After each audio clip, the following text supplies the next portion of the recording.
Muy buenas tardes, buenas noches, tardes, noches.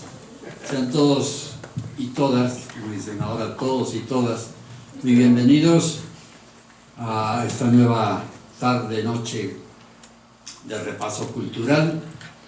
Gracias por estar aquí.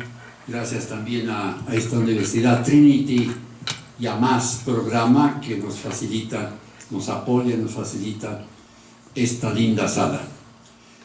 Hemos estado hablando últimamente varias veces sobre Grecia, todo lo que significa el legado que nos dejó esa civilización. Y por último, para no cansar más, hoy nos vamos a dedicar a hablar de una cosa que sigue actual y es el reflejo de la mitología griega en el lenguaje cotidiano. Cómo todavía hoy se utilizan frases, expresiones que vienen desde hace siglos. Son cosas que normalmente utilizamos, la gente sabe su significado, por eso se usa, pero quizás no todo el mundo sabe a qué se debe, cuál es el legado de todo eso, qué significan esas cosas, qué significaron en su tiempo, por qué surgieron. Y es lo que vamos a intentar hacer esta noche.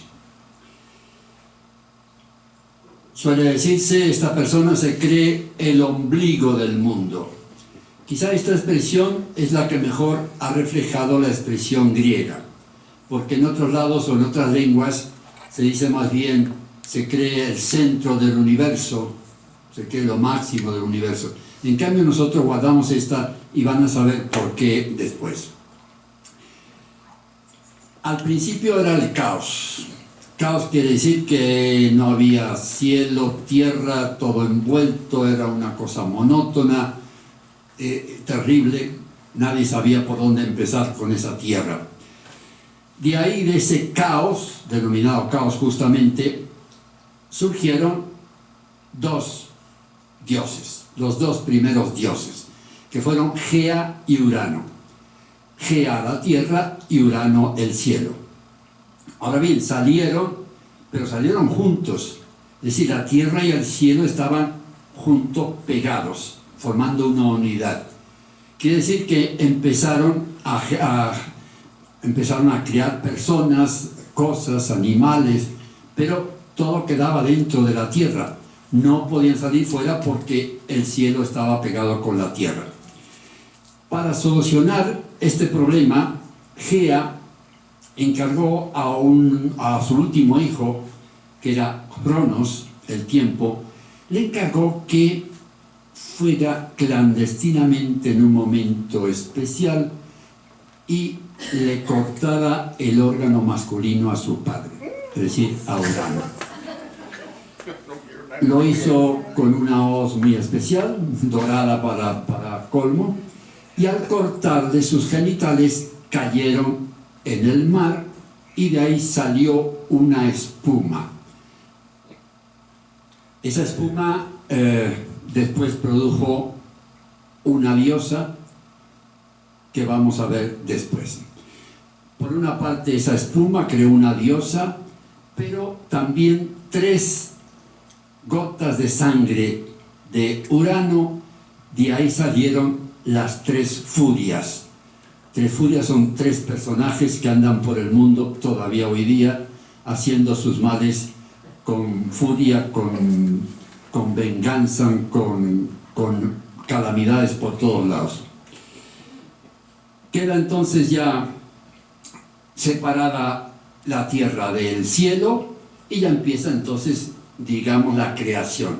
Ya empiezan a haber titanes, ya empiezan a ver los ríos, los árboles, las frutas, empieza el movimiento de la tierra y justamente con Cronos, que es el tiempo, empieza a contarse los días.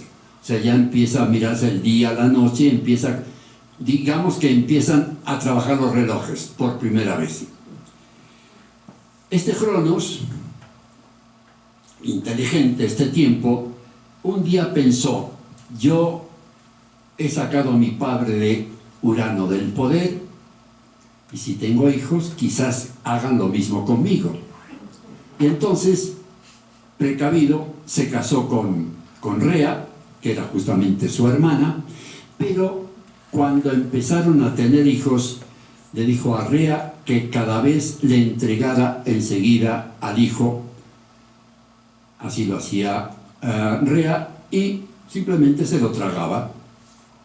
No era un problema de alimentación, sino nada más por pasión, para eliminar a ese niño. Y así fue haciendo con varios hijos. El primer hijo, segundo hijo, tercer hijo, cuarto hijo, quinto hijo. Ya Rea estaba un poco escamada y dijo, no, de aquí no va a pasar más. Entonces al sexto hijo, que justamente era Zeus, en lugar de entregarle el hijo a su padre, como está justo en esa pintura, le entregó una piedra ovalada envuelta en pañales. Cronos ni se dio cuenta, se la tragó de la misma manera que se había tragado a las demás. Si se acuerdan, un paréntesis, la gran pintura de Goya, Cronos devorando a sus hijos. ¿Se acuerdan? Una pintura que está justamente, ahí era un poco más dramático que ahora decimos simplemente se los traga, pero allí, según Goya, se lo estaba comiendo poco a poco. Total, que entonces ya quedan estos liberados, y Zeus, Rea a Zeus entonces lo tenía que ocultar. Entonces va al monte Ida, que estaba en Creta, busca una gruta por allá y pide ayuda a varios dioses menores. Están los curates. Curates eran, digamos, angelitos que andaban todo el día jugando, jorobando, cantando, y les encargó que justamente cuando empezara a llorar Zeus, metieran tanto ruido que Cronos no se diera cuenta. Y encargó también a Amaltea era una ninfa, la encargó también de que cuidara entonces a Zeus allí en la gruta. Y para darle alimento le encargaron a una cabra, oix, que justamente en griego es simplemente cabra, para que le diera su leche. Era una cabra muy especial e histórica, fuerte, poderosa, y que tenía una leche que alimentó nada menos que al dios de los dioses. Así es que ahí pasaron 2 años, y Zeus ya mayor, para agradecer a Amaltea todo lo que había hecho por él en su infancia, le cortó uno de los cuernos a esta famosa cabra y le dijo a Amaltea: pídele todo lo que quieras de la tierra, todo fruto de la tierra, pídeselo que te lo dará. Y es ahí el origen de, ya pueden imaginar todos, el cuerno de la abundancia, que todavía hoy día se utiliza como expresión, cuerno de la abundancia. Pero claro, tenía Zeus que pensar también en sus hermanos, que habían quedado todavía en el estómago de Cronos. Entonces se buscó a una de las brujas para que le diera una pócima. Obtuvo esa pócima, y en un momento en que estaba bebiendo, tenía sus bebidas delante de Cronos, le metió esta pócima e hizo que se sintiera tan mal del estómago que empezó a eructar y a arrojar fuera, a vomitar a todos sus hijos. Así fue vomitando a Estea. Sí, justamente vomitó a todos sus hijos, pero estaban en perfecto estado. Habían pasado años, pues seguían tan lozanos como al principio, y crecidos incluso. Entonces ahí está Estea, que era la diosa del hogar, está Demeter, que era la diosa de la agricultura, Hera, que iba a ser la diosa de los dioses, la esposa de Zeus, Hades, el dios de los infiernos, Poseidón, el dios del mar. Y esos 6, con Zeus 6, fueron los 6 dioses del monte Olimpo, los 6 dioses olímpicos. O sea, serían ellos, con el jefe Zeus, los que dirigirían desde entonces el paso del tiempo y la evolución de la humanidad.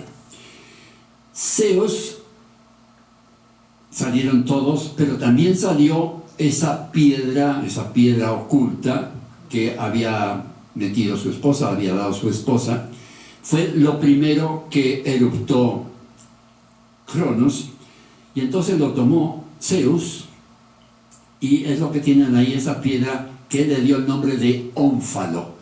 Ónfalo, que significa ombligo en griego. Entonces tomó este ónfalo, esta piedra ya divina, espiritual, original, tomó también dos águilas, fue a un extremo, la echó hacia oriente, la otra hacia occidente, y dejó que volaran, y cuando después de dar vueltas se reunieron de nuevo, ocurrió esto en lo que es el lugar Delfos. Es decir, que Zeus tomó el ónfalo, el ombligo, lo colocó entonces en Delfos, y desde entonces hasta ahora Delfos ha sido el centro del mundo de los dioses, el mundo de los humanos, del dios de los infiernos. Delfos se convirtió entonces desde ahí en el ombligo del mundo, centro espiritual que fue siempre para los griegos. Es ahí donde también después vino el oráculo de Delfos, que fue el centro espiritual, centro de peregrinación de todos los griegos.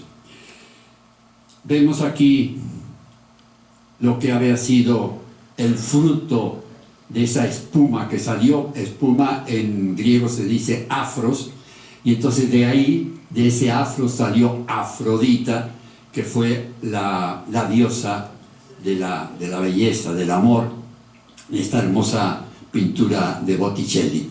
Y al mismo tiempo salieron también de las tres gotas de sangre las famosas furias, que después tenían primer nombre Erinias, pero ya con los romanos tomaron el nombre de furias, de furor, y son tres personas que andan difundiendo todavía hasta hoy día la violencia, la discordia, la venganza por todos lados. Eso es entonces una de las frases. Todo el mundo conoce la historia de Narciso, sabe cómo se utiliza todavía hoy día, sobre todo hoy día, ya vamos a ver después, con los políticos que nos gobiernan. Este tema de Narciso es muy popular como calificativo. Quizás lo que no sabemos es qué tuvo que ver Eco en la historia de Narciso. Pues bien, Eco era una hermosa doncella que tenía, aparte de su belleza física, tenía una cosa muy interesante, que era una voz deliciosa. Encantaba a la gente escucharla, es una voz melodiosa. Y tanto que a Hera, la esposa de Zeus, le encantó ese hecho, y la llamó todas las tardes, la llamaba para que viniera a contarle cosas, a hablarle, y parece que era una delicia escucharla.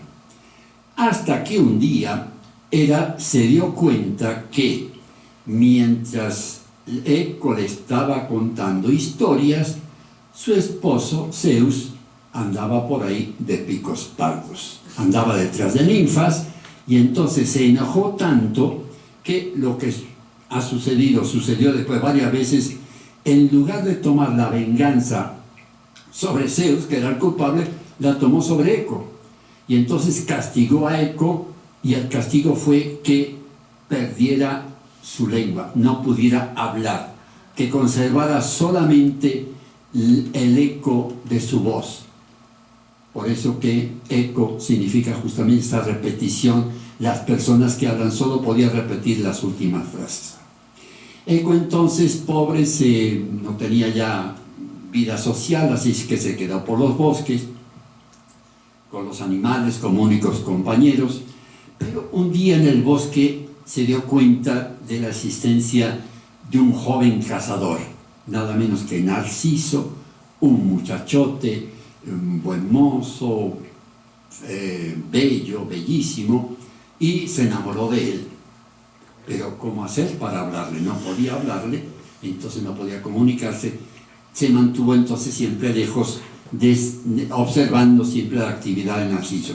Pero un día estaba tan cerca que pisó una rama, metió ruido, y Narciso dijo: a vos, ¿quién está aquí? Y ella repitió, aquí, aquí, aquí. Y dijo, sal. Y dijo, sal, sal, sal. Y entonces ella se presentó ante él con los brazos abiertos, feliz, creyendo que el otro la iba a reconocer como belleza y que le iba a abrazar o a besar.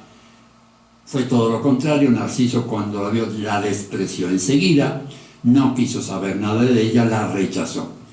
Eso la humilló tanto a Eco que salió corriendo, se fue a una gruta, se sentó allá y fue desapareciendo poco a poco. Se fue desapareciendo hasta que terminó desaparecida y solo quedó en esa gruta el eco.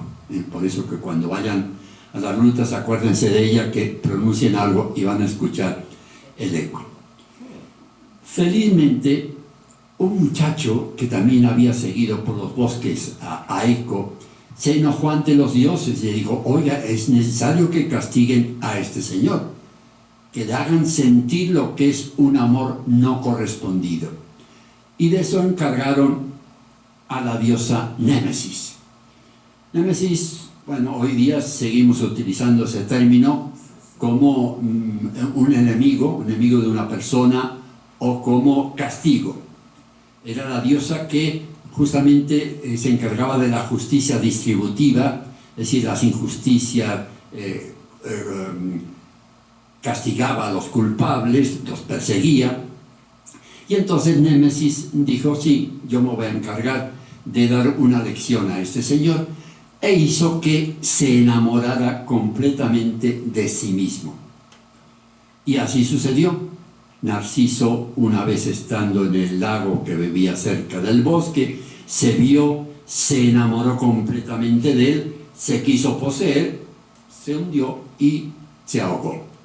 Y de ahí pasó directamente al submundo, donde dicen que todavía está mirándose en la laguna Estigia, que es la laguna del submundo, mirándose sin poder completar su amor por sí mismo, un amor imposible. Así fue el castigo. Lo lindo para nosotros es que quedó la imagen esa de Narciso. Narciso hoy día pues, lo utilizamos, se ha utilizado siempre como algo, una valoración excesiva de sí mismo, etc. Pero se ha puesto de moda todavía en estos últimos tiempos la fase peor del narcisismo, que es ser un perverso narcisista.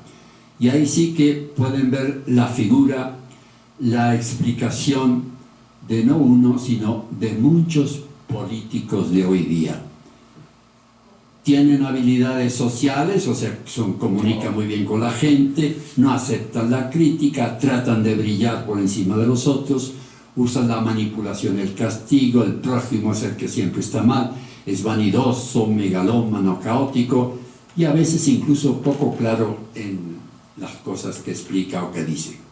Ustedes verán si esa figura refleja para alguno de los personajes en que ustedes pueden estar pensando. Maduro.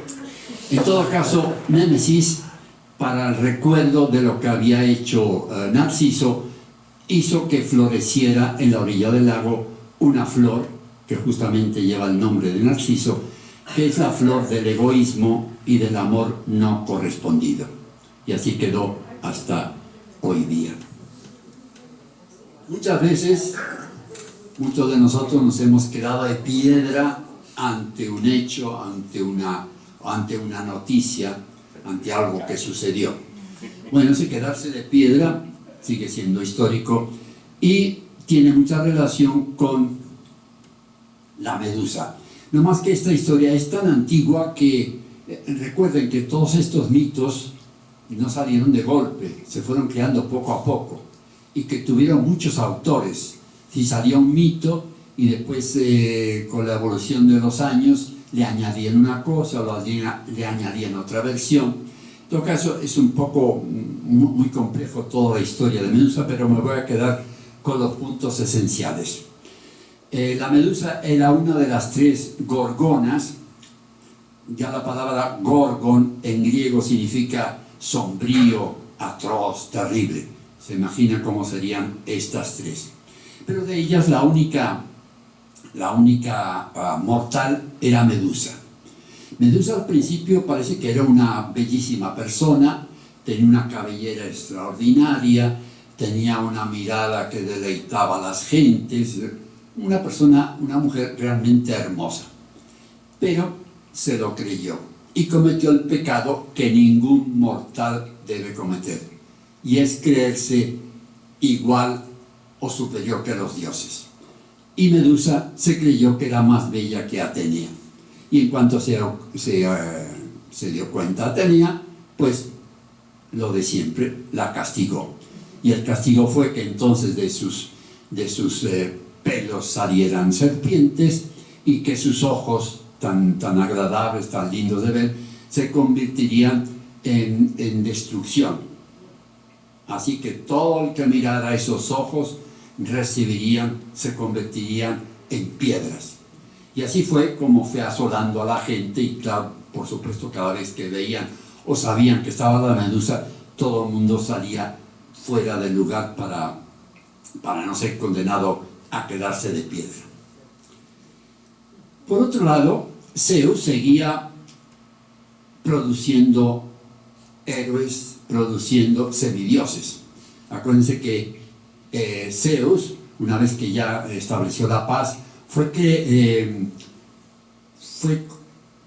con diferentes, numerosísimas mujeres, fue creando semihéroes para que poblaran el mundo y para que solucionaran los problemas que se presentaran.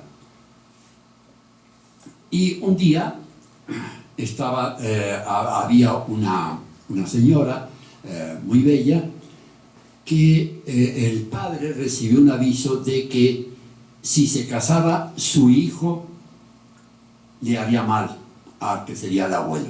Y entonces la puso en una de las torres de su castillo, y ahí le dejó sin contacto con el mundo. Pero claro, Zeus, que todo lo veía, por supuesto, se fijó en la belleza de esta mujer, y entonces descendió sobre ella y la tomó como lluvia de piezas de oro, monedas de oro. De esa manera poseyó a esta mujer. Y de ahí salió Perseo. Perseo fue un gran héroe. Y entonces justamente pasó el tiempo, y Zeus, como solía hacer, se olvidó de ella, se olvidó del niño que fue creciendo. Y llegó un momento en que ya se veían desolados los dos, tenían que buscar un lugar de refugio, acudieron a una isla, y el rey de la isla se enamoró de ella, pero claro, no quería tener a Perseo encima, y le dijo a Perseo que si querían seguir ahí, tenía que traerle la cabeza de Medusa. Se imaginan que pedirle eso era casi pedirle: vete a morir, vete a convertirte en una piedra, porque hasta entonces nadie se había atrevido a atacar a la Medusa. Y Perseo aceptó este reto, pero pidió ayuda, como siempre, a sus dioses amigos. Y ahora sí, y ahí entonces pidió ayuda a los dioses, y Eres le ofreció una hoz para cortarle la cabeza. Una de las ninfas le ofreció el kibilis, que era un saco donde enseguida metiera la cabeza. Otra de las ninfas le ofreció unas sandalias que le hacían correr rápidamente, una velocidad extrema. Y por fin Hades le prometió un gorro de la invisibilidad. Así que con esta parafernalia dijo: no, yo me voy allí. Y todavía para colmo, su gran amiga Atenea, le ofreció su casco. Era un casco muy especial, pulido, completamente brillantísimo, que parecía más un espejo que un casco. Y se lo dio con la idea de que si iba a enfrentarse con la Medusa, para no mirarla de frente, que ella lo viera a través del casco. Así lo hizo, así que fue una noche que estaban las tres gorgonas durmiendo, se dio cuenta por el casco donde estaba la Medusa, le cortó rápidamente con esa hoz que le habían ofrecido, metió rápidamente la cabeza en el Kibilis, y en eso se despertaron las otras dos hermanas, pero él se puso el gorro de la invisibilidad, calzó las sandalias que le habían dado a Ninfas y salió corriendo y desapareció completamente.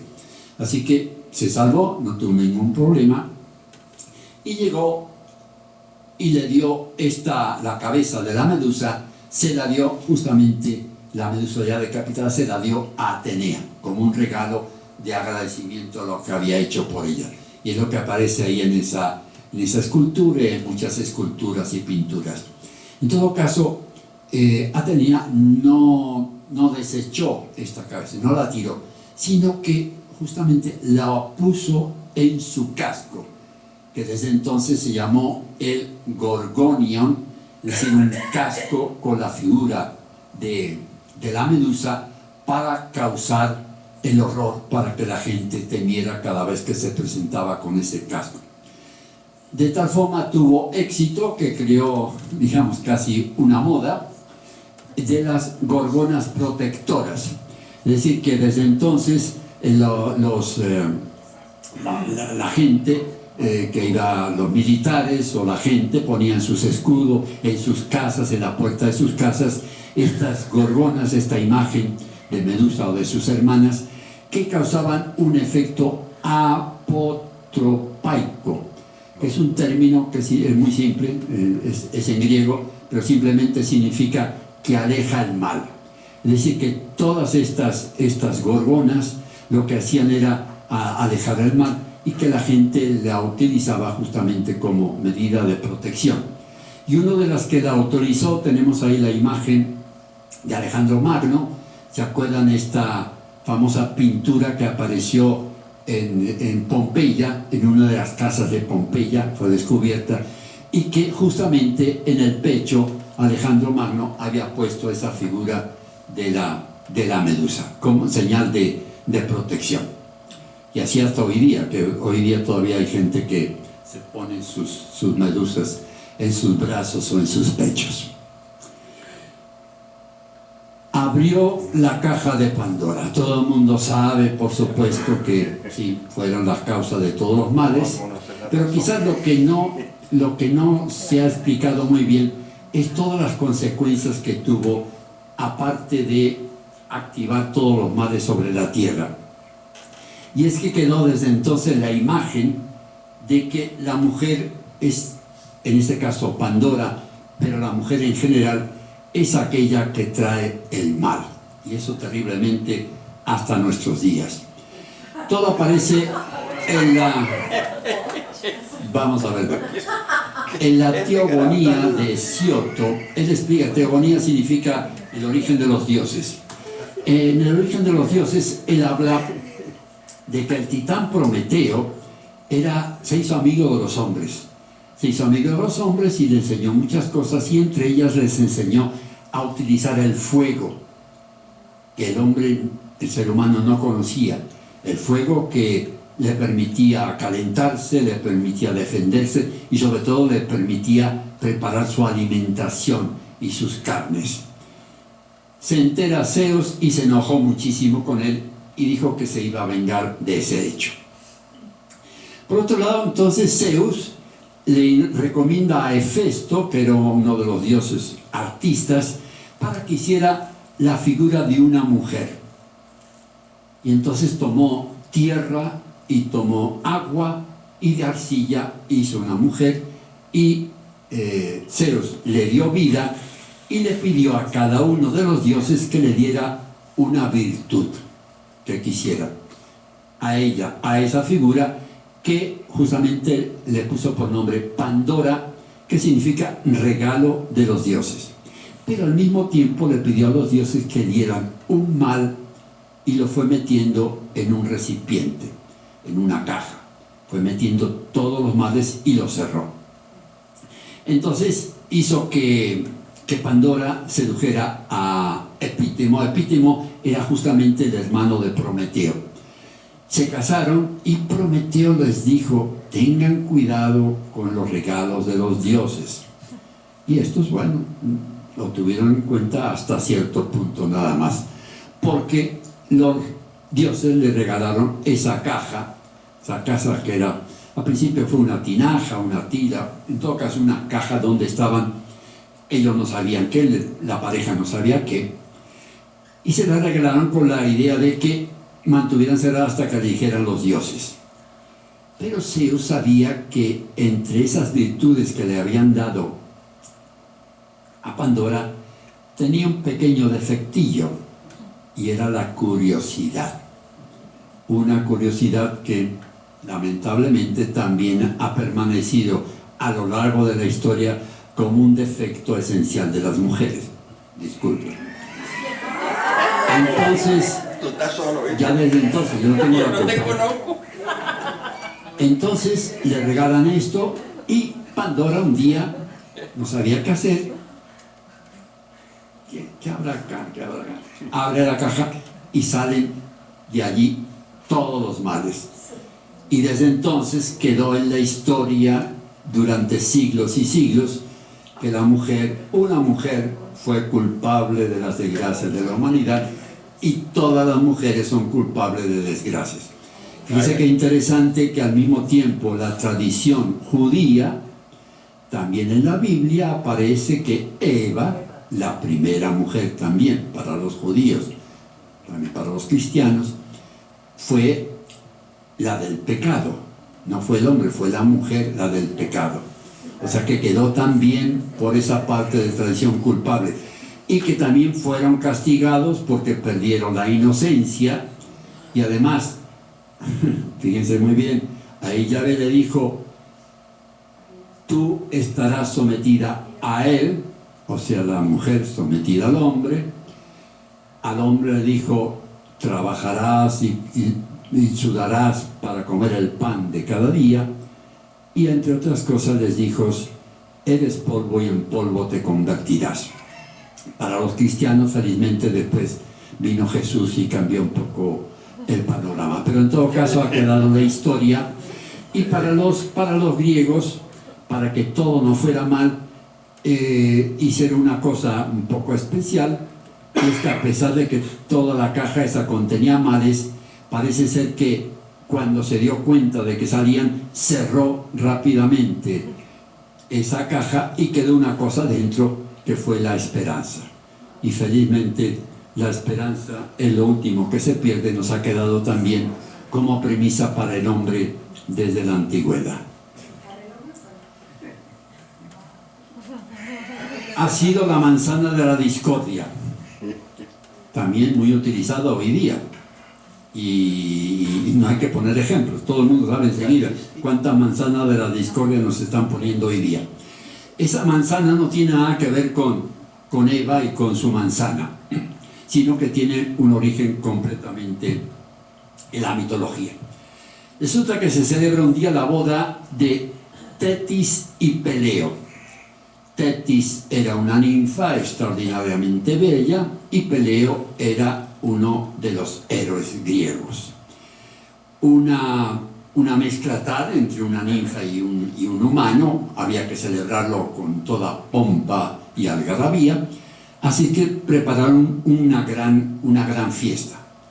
Y fueron invitados todos los dioses, menos uno, que justamente fue Eris, la diosa de la discordia. Ya saben por qué no le invitaron, la diosa de la discordia.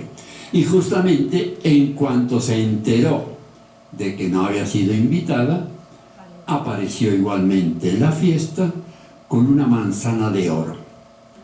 Y en esa manzana ponía Calisti. Kalos en griego es belleza, bella, belleza, y Calisti es el superlativo. Quiere decir entonces para la más bella. Tira la manzana, ala, para la más bella. Se imagina el nerviosismo entre todas las damas presentes en la fiesta. La más bella soy yo, ¿no? La más bella soy yo. Todas pensarían que era la más bella.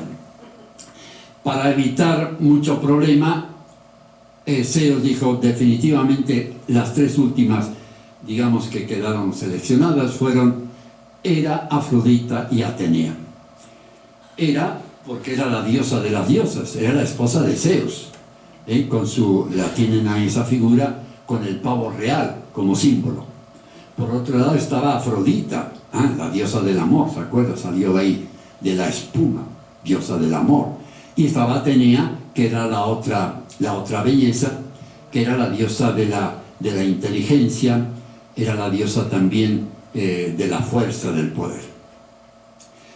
Entonces Zeus se le ocurrió buscar en el mundo de las personas, buscar a alguien que fuera juez. Y para eso eligió a París. París resulta que era el hijo de Príamo, que era el rey de Troya. El rey de Troya, que también había recibido una vez una profecía diciéndole que su hijo le iba a causar graves problemas, y entonces lo había mandado al bosque, por allá, que se quedara perdido, y ahí estaba cuando lo buscó Zeus. Era un joven, bien ágil, fuerte, bello, y vino entonces a ver cuál de las tres elegía él como la más bella. Por supuesto que cada una de ellas pues le quiso dominar, le quiso engañar, le dijo, por ejemplo, Atenea le dijo, oye, si me eliges a mí te voy a hacer fuerte, poderoso, vas a ganar todas las batallas en las que intervenga. Estaba Hera, que dijo, no, si me eliges a mí, yo te voy a hacer rey de toda Asia Menor. Y la tercera, Afrodita, dice, no, yo te voy a ofrecer a la mujer más bella de la tierra. Él era un jovencito, no iba a elegir el poder, que le importaba el poder, la guerra, y eligió entonces a la más bella de la tierra. Y esta más bella era Helena. Helena era muy famosa por su belleza, y justamente había tenido tantos pretendientes que un día Odiseo, que después veremos la actividad de Odiseo, que era uno de los pretendientes, los reunió a todos y les dijo, miren, esto no va a terminar nunca, hay que dejar a Helena que ella elija, y nos vamos a comprometer todos a defender su matrimonio. Pase lo que pase, vamos a defenderla. Entonces sí, Helena, completamente de acuerdo, eligió a Menelao y se casaron. Pero entonces, ¿cómo hacer si estaba casada ya con Menelao? Entonces hizo Afrodita que justamente un día que estaba visitando París, Grecia, justo el esposo Menelao tenía que ir porque había fallecido el abuelo. Y en esa ocasión aprovechó entonces París para raptar a Helena. Otros dicen que ella también accedió, que se enamoró de él, para llevarla entonces a Troya. Y cuando regresó Menelao y vio lo que había ocurrido, llamó justamente a todos los antiguos novios pretendientes de Helena para que se juntaran y juntos iban a dar la batalla, la famosa Guerra de Troya. Guerra de Troya, terrible guerra que, como todos saben, duró 10 años. Y justamente, para que vean que todas estas leyendas tienen un algo especial, o sea, responden a lo que la gente, los personajes, la gente pensaba sobre las vicisitudes del mundo, cómo explicar cosas de la vida. Porque el que creó esta leyenda, que se fue haciendo y completando después, pero al que se le imaginó, al final de la leyenda anota un secreto, el secreto de Zeus. Y es que según él, Zeus había organizado todo esto porque pensó que había demasiada gente en la tierra. Hay demasiada gente, entonces una guerrita se elimina y nos quedamos tranquilos. Tiene mucha actualidad la leyenda esta, ¿eh? Y durante la historia se ha pensado muchas veces que las guerras, algunos han pensado que justamente para limpiar el mundo. Pero en fin, ese fue el gran secreto de Zeus. Todo está controlado, todo según su orden. tenemos aquí justamente qué ocasión para los artistas es juntar a las tres bellezas, a las tres mujeres más bellas de la historia. Es decir, que es un cuadro que han pintado cientos de pintores desde la Edad Media hasta nuestros días. Ahí está el Juicio de París de Rubén, pero hay muchos otros que lo han pintado.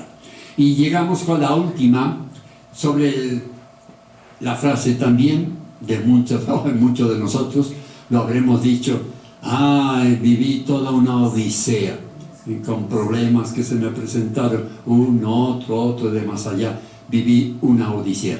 Bueno, Odisea viene justamente de la obra de Homero, en la Ilíada y la Odisea, que fueron las dos primeras grandes obras de la literatura griega y la literatura universal, y cuenta simplemente la historia de Ulises. Ulises, que es Odiseo, en griego Ulises. Lo interesante y fama es que Ulises era un hombre, no era un semidios, no era un héroe, era un hombre como mucha gente. Por eso es tan interesante la Odisea en la historia de la humanidad, porque responde a la actitud de hombres, cómo un hombre se defiende ante las adversidades.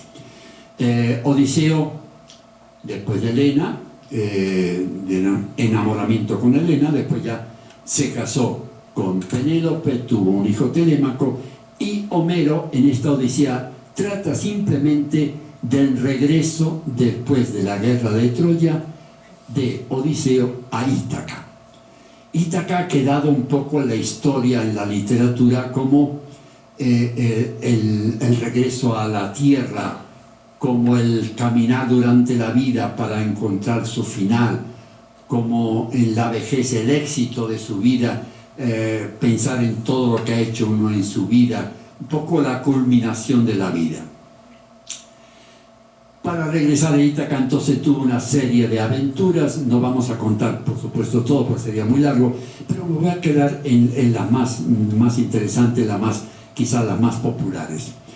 Son peligros y aventuras que él entonces, repito, las soluciona a base de su ingenio, a base a veces de mentira, de su engaño, pero como cualidades realmente humanas.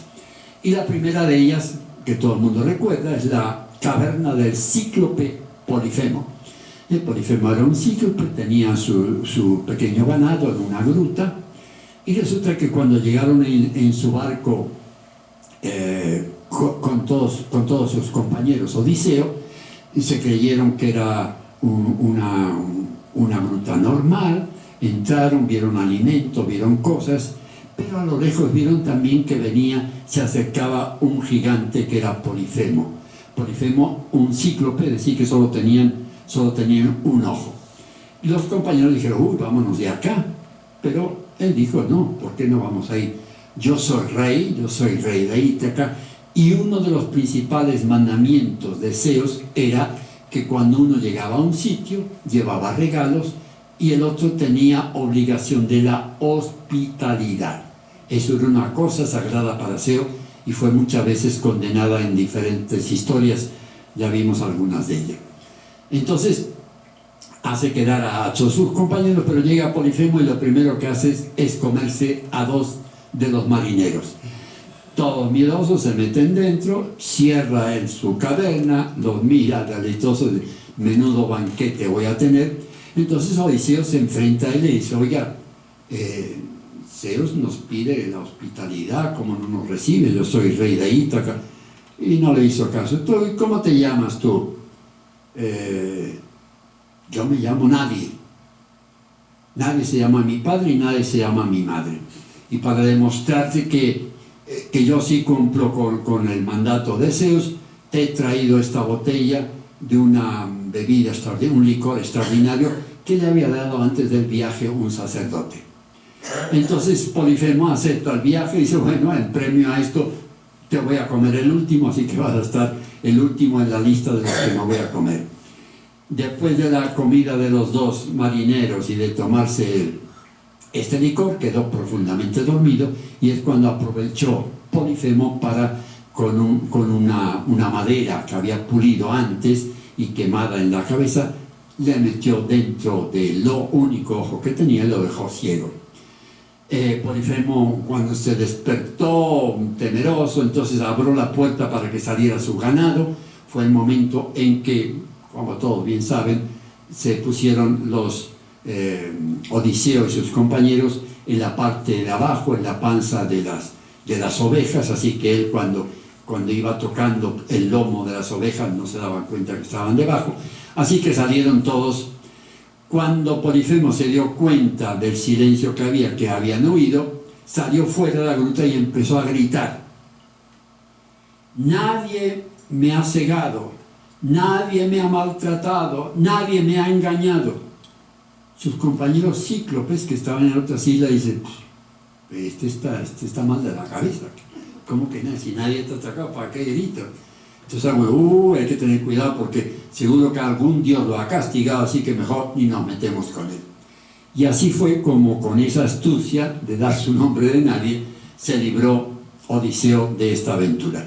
De ahí salieron entonces con su barco y llegaron a una isla que era la isla del dios, el que controla los dioses, los vientos, que es Eolo.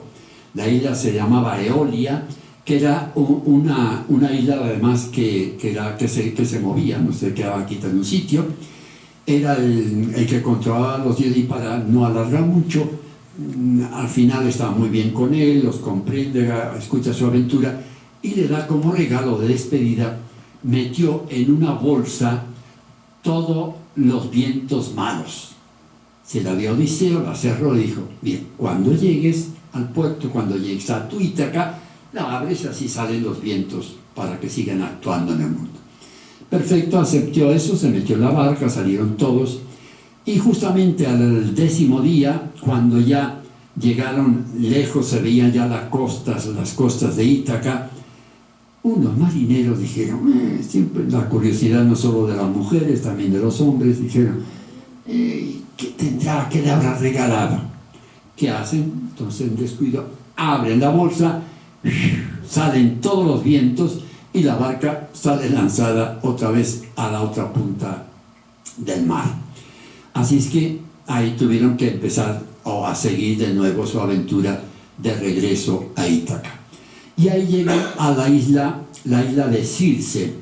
Circe era una bruja, una hechicera, que ha quedado un poco en la historia de la literatura como el epítome de las hechiceras, como la hechicera por excelencia. El prototipo de hechicera era Circe. Bueno, llegan entonces a la isla y Odiseo manda a un grupo para que vaya a inspeccionar un poco, a ver, y que se veía una especie de castillo, que entraran a ver qué era eso, a pedir un poco de ayuda, de asilo. Entran estos y cuando van llegando a este grupo, ven que había leones, tigres, panteras, pero que iban tranquilamente por ahí mirando, que se dejaban lamer ahí, y un poco extraño.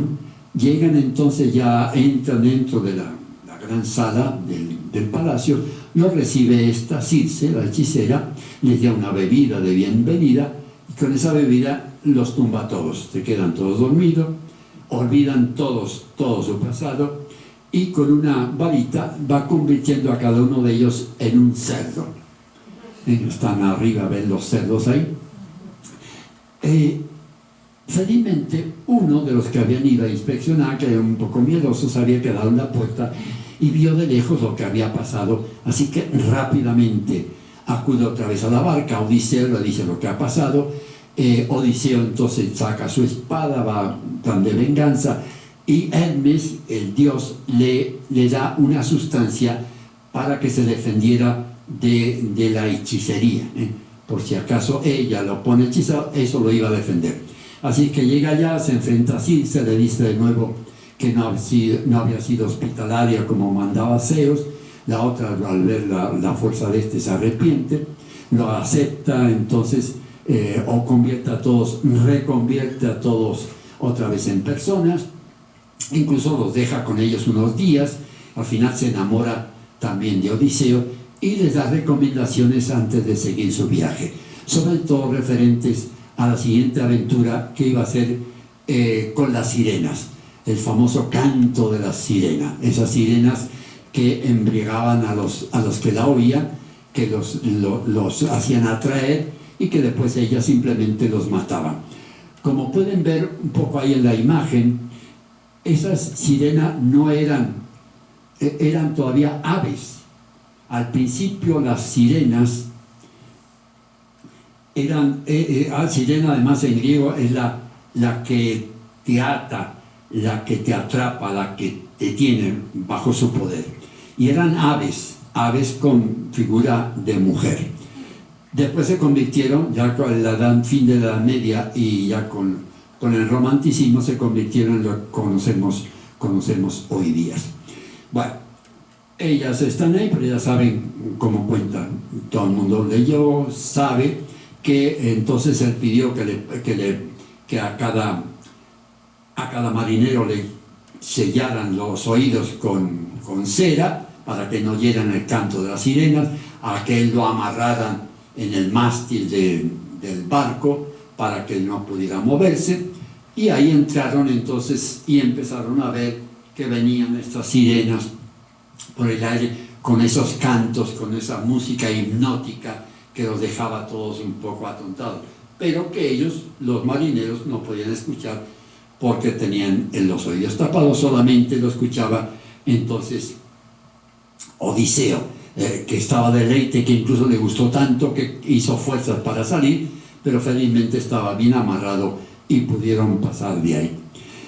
Es conocida esta aventura. Quizás lo que no se sabe o no es público, que una de estas sirenas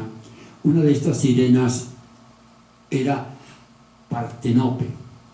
Partenope era una sirena que tuvo tanta rabia de que no poder seducir a Homero, que se suicidó.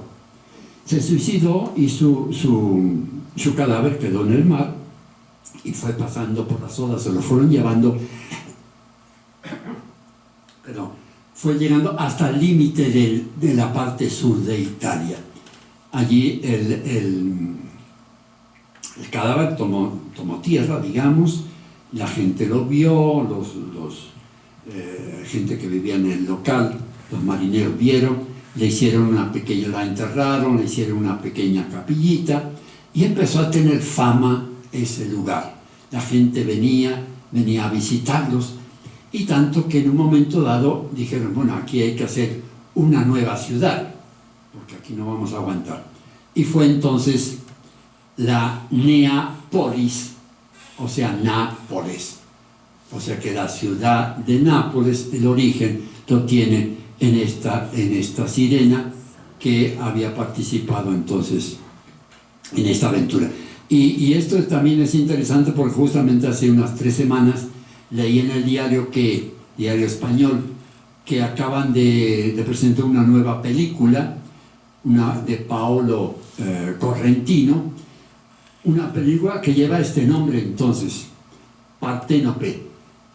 Pero no trata la película de la historia de esta sirena, sino que él le puso ese nombre a la protagonista en homenaje a Nápoles, porque él es napolitano. Entonces, en homenaje a Nápoles le puso el nombre de este origen, como muchas de las ciudades antiguas de Europa que pretenden tener esos orígenes poco míticos. Bien, pasamos de ahí entonces. La sirena sigue entonces su viaje y llega a una isla donde está el famoso ganado de Helios. Helios era el sol. Tenía este ganado extraordinario que no moría nunca, permanecía, pero un ganado extraordinario, perfecto. Y me apuro para terminar. Entonces resulta que llegan a tener tanta hambre estos marineros que no aguantan. Le había prohibido Odiseo tocarlos, no aguantan y matan a 2 de ellos, a 2 hermosas vacas, matan, la comen. Cuando se entera Helios, le dice a Zeus. Zeus manda su famoso rayo y destruye a todos los marineros menos a Odiseo. O sea que Odiseo es el último que en unos troncos puede huir de la isla y llega entonces a llega a un sitio y de ahí pasa entonces a la tierra, a Ítaca. Llega a Ítaca, hay un concurso porque a su esposo Penélope habían pretendido muchísima gente, hay un concurso de tiro al arco, qué sé yo, él lo gana, vuelve, derrota a todos y en fin, y ahí termina felizmente su historia. Y los dejo con una linda frase del famoso argentino Jorge Luis Borges, que escribió en un momento: cuentan que Ulises, harto de prodigios, lloró de amor al divisar su Ítaca, verde y humilde. Yo les deseo también, para terminar hoy, que ojalá todos disfruten también de su Ítaca y sean felices llegando a lo que será el ideal de sus vidas. Muchas gracias por su paciencia.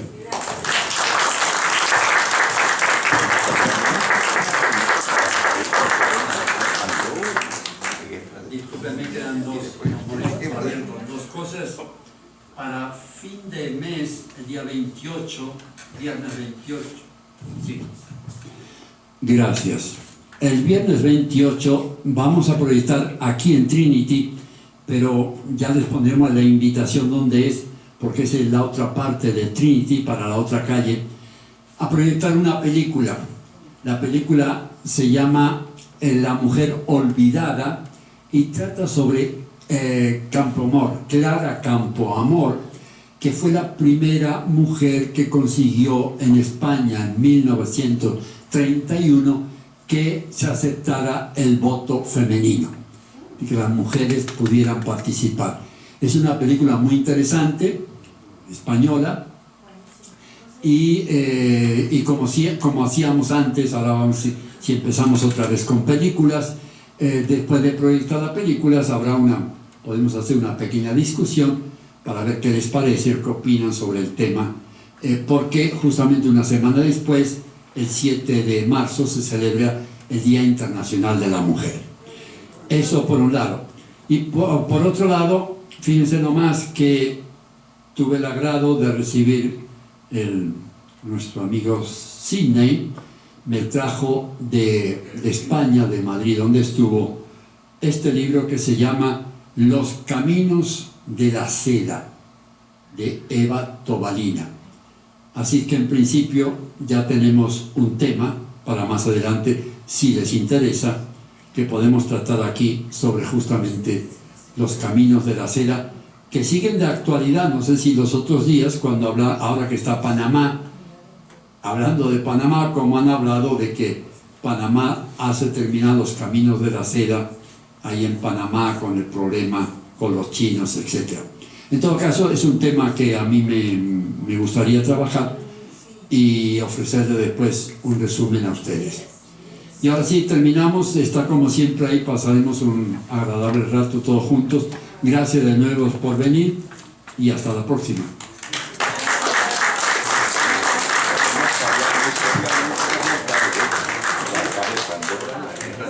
Ya le está dando idea qué hacer con las tijeras. Y después podemos usar cera en los oídos.